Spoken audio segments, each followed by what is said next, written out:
Hello दोस्तों, आज मैं आप लोग के सामने अपने खाने की रेसिपी शेयर कर रही हूँ। उम्मीद करती हूँ कि आज की रेसिपी आपको पसंद आएगी। सबसे पहले मेरे को बनाना था आज पनीर बनाने के लिए मैं टमाटर, प्याज, लहसुन और मिर्ची को अच्छे से कट कर रही हूँ। जो भी प्याज की ऑनियन की छिक्कल है उसको मैं काट रही हूँ और लहसुन की भी मैंने छिक्कल निकाल दिए हैं। और प्याज, टमाटर और मिर्ची को अच्छे से कट करने के बाद देखो मैं आप टमाटर को भी कट कर रही हूँ बारीक बारीक करके। मैंने सबको कट करने के बाद फिर आता है वो शिमला मिर्च की बारी, क्योंकि मुझे शिमला मिर्च और वेज पनीर बनाना था। फिर शिमला मिर्च को भी अच्छे से कट करने के बाद जो उसके अंदर की सीड होती है उसको मैंने निकाल दिया था और फिर मिर्च को बारीक करके काट रही थी। और जो मैंने अपने बच्चों के लिए दूध गर्म किया था वो भी मैंने बच्चों को दे दिया, क्योंकि मेरी सब्ज़ी बनाने तक आप लोग दूध पी लो। और ये है एज ए हाउस वाइफ जो भी मैं खाना बनाती हूँ मैं आप लोग के साथ शेयर करती हूँ। और प्लीज़ आप इसको पसंद कीजिएगा और लाइक कीजिएगा और सब्सक्राइब कीजिएगा। अगर आपको वीडियो अच्छी लगती है तो तभी कीजिएगा, कोई आपको मैं प्रेशर नहीं डाल रही हूँ कि आप मेरे चैनल को सब्सक्राइब करो। और फिर उसके बाद मैंने पनीर का रेफर भी कट कर लिया था। फिर बारी थी पनीर काटने की। पनीर को मैंने अच्छे से कट कर लिया था। उसके बाद कट करने के बाद देखो मैं उसको अच्छे से स्क्वायर शेप में काट रही थी। आप जो आपको शेप अच्छा लगे आप वैसे भी काट सकते हो।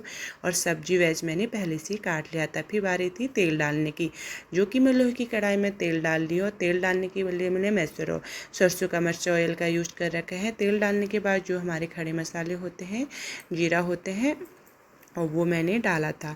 और मैंने अपने मसाले डालने के बाद उससे पहले मेरे को पनीर को तेल में वो करना था, फ्राई करना था, क्योंकि हाँ तेल में फ्राई करके जो कि उसका स्वाद और अच्छा आए। और मैंने पनीर को तेल में अच्छे से फ्राई कर लिया था। फ्राई करने के बाद फिर मैंने उसको अच्छे से निकाल लिया था। निकालने के बाद फिर मैं उसको फिर मुझे उसमें जीरा डालना था और खड़े मसाले डालने थे। ये है मेरी डेली यूज़ की रेसिपी। और उसके बाद फिर मैंने पनीर को डालने के बाद जीरा डाल दिया था, कुछ तेज़पत्ता और खड़े मसाले डाल लिए थे। उसको अच्छे से होने के बाद फिर जो मैंने प्याज काट रखा था वो भी मैंने डाल लिया था।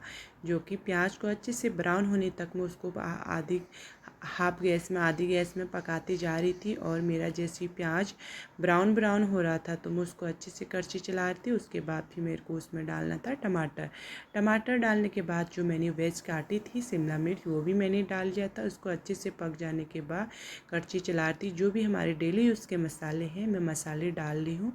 मसाले अच्छे से ब्राउन होने के बाद फिर मैं उसमें कड़छी चढ़ाती। और मैंने दूसरी गैस में रखा था खीर, जो कि बच्चों को पसंद है। मैंने खाने में खीर भी बनाई थी। और खीर बनने के बाद जो मैं पनीर मसाला लाई थी और ये मैंने थोड़ा सा ये भी डाल लिया था।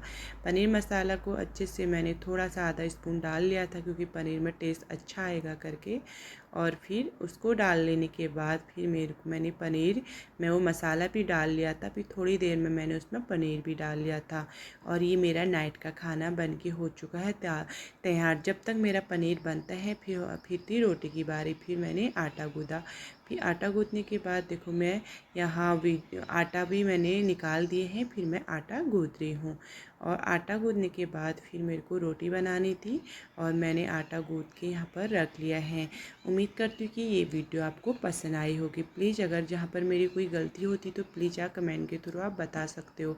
और रोटी बनाने के बाद एक एक करके मैं भी रोटी बनाते जा रही थी। और ये है नाइट का खाना। रोटी बनाते जा रही थी। फिर मैंने रोटी बनाने के बाद अच्छे से रोटी बना रही थी। एक रोटी बनी, दो रोटी बनी, मैंने पूरी रोटी बनाई। रोटी बनाने की वीडियो भी मैंने कैप्चर कर ली थी।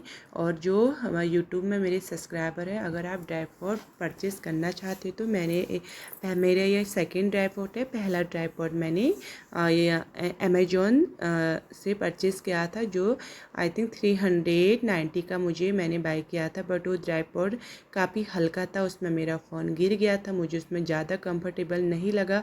तो मैं पहले हाथ ही से वीडियो बनाती थी, बट मेरा वो ड्राई फ्रूट टूट गया था। तो फिर मैंने वो ऑनलाइन था, फिर मैंने ऑफ़लाइन ही दुकान से परचेज़ किया था, जो मेरा 650 का मैंने बाय किया था दुकान से, शॉप से। तो अभी मैं अपना फ़ोन मैंने ड्राई फ्रूट में लगा रखा है, क्योंकि अगर आपको यूट्यूब में काम करना है तो आपको उसमें यूट्यूब के लिए सबसे इम्पोर्टेंट हमारी लाइट होती है। अगर हम कोई भी रेसिपी शूट करते हैं तो हमारी उसमें लाइट का होना बहुत ज़रूरी होता है। इवन जैसे मेरी लाइट तो 290 समथिंग की आ गई थी, बट लाइट तो ज़्यादा महंगी नहीं है। ट्राईपॉड भी आपको मतलब ज़्यादा मतलब मिल जाता है। ये मेरा ट्राईपॉड है जो 600 का है। यहाँ पर मैंने थोड़ा सा दूसरे मोबाइल से, अपने हस्बैंड के मोबाइल से थोड़ा कैप्चर कर लिया था। और मेरा किचन स्मॉल है तो मेरी उसमें ट्राईपॉड की रखने की जगह थोड़ी कम हो रही थी, तो मैंने वैसे ही एडजस्ट किया था। और मेरा खाना बन के तैयार हो चुका है। मैंने अपनी वीडियो के उससे थोड़ा शूट कर लिया था। फिर हमने खाना खाने के बाद जितने भी यूटेंसिल हैं मुझे वो वॉश करने थे। एज ए हाउस वाइफ अगर रात का हम खाना खाते तो फिर हमारा किचन नीट एंड क्लीन होना चाहिए। बर्तन को मैंने अच्छे से वॉश करने के बाद अपना गैस भी अच्छे से साफ़ कर लिया था। और देखो, अगर हम खाना खाते हैं तो उसके बाद हमको किचन नीट एंड क्लीन होना चाहिए। मैं तो एवरी डे जब भी हम खाना morning, lunch, afternoon and evening में जब भी हम रेसिपी कुछ भी खाना बनाते हैं तो फिर उसके बाद किचन साफ़ होना बहुत ज़रूरी होता है। तो मैंने भी खाना खाने के बाद अपने जितने भी बर्तन हैं अच्छे से वॉश कर लिए थे। फिर उसके बाद बर्तन वॉश करने के बाद अपना जो किचन की जो स्लिप है उसको भी मैं अच्छे से क्लीन कर रही थी। और देखो, अच्छे से क्लीन करने के बाद फिर नाइट का खाना भी हो चुका था, बर्तन भी धो लेते। मुझे अपने बर्तन अच्छे से सेट करने थे। किचन मेरा बहुत छोटा है तो उसमें मैंने बर्तन को अच्छे से लगा दिया था। बर्तन लगाने के बाद फिर मेरा किचन में स्पेस ज़्यादा हो गया था, क्योंकि स्मॉल किचन में हमको सब चीज़ बिखरे बिखरे लगते तो उसको अच्छे से एडजस्ट कर लेना है। फिर मेरा देखो